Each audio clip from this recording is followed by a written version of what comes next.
Hey there, how's it going everybody? It's Dan from plantabundance.com. Today I want to take you guys along as I go about harvesting some comfrey, which I'll be processing into a poultice that can be used on sprains, broken bones, skin inflammation, cuts, burns, and much more. Known by its botanical name Symphytum officinale, comfrey aka nipbone aka bruisewort is a time-honored herbal treatment with a long history of medicinal use.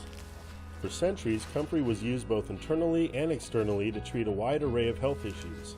It has since been deemed unsafe for internal use because it contains low levels of pyrrolizidine alkaloids. Despite the controversy that surrounds its internal use, comfrey has remained an effective external treatment used by both herbalists and home gardeners alike. Comfrey roots and leaves contain high levels of allantoin, a substance that may promote rapid cellular growth. This is the main reason many believe comfrey treated wounds and bones mend so quickly. There are many ways to pulverize the comfrey into a poultice. You can use a blender, a food processor, a mortar and pestle, or anything else that can thoroughly break down the plant. For today's demonstration, I'll be using the Vitamix blender. First off, I use a knife to chop the comfrey into smaller pieces, making it easier for the blender to process.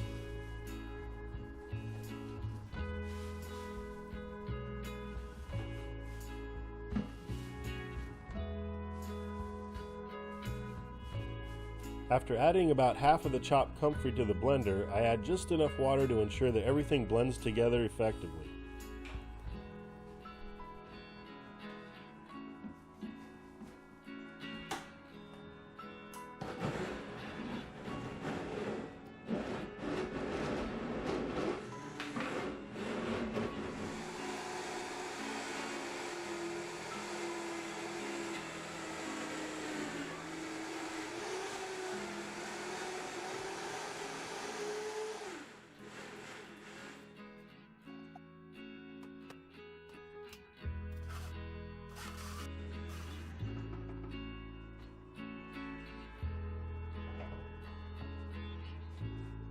After everything is thoroughly blended together, we're left with a thick, gelatinous substance.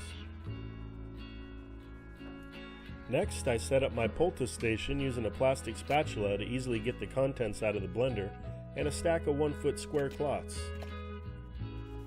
I'm using heavy-duty woven paper towels today, but you can use any old cut-up sheets or cloths that you no longer care about.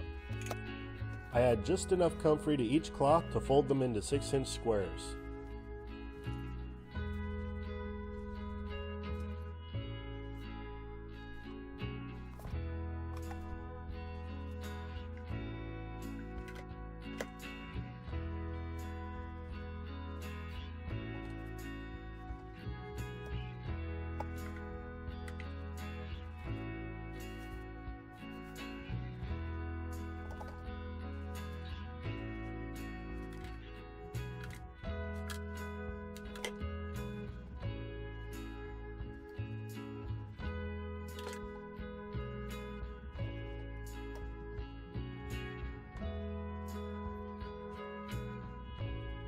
After I finish making the squares, I cut up some pieces of freezer paper to help keep each poultice separate.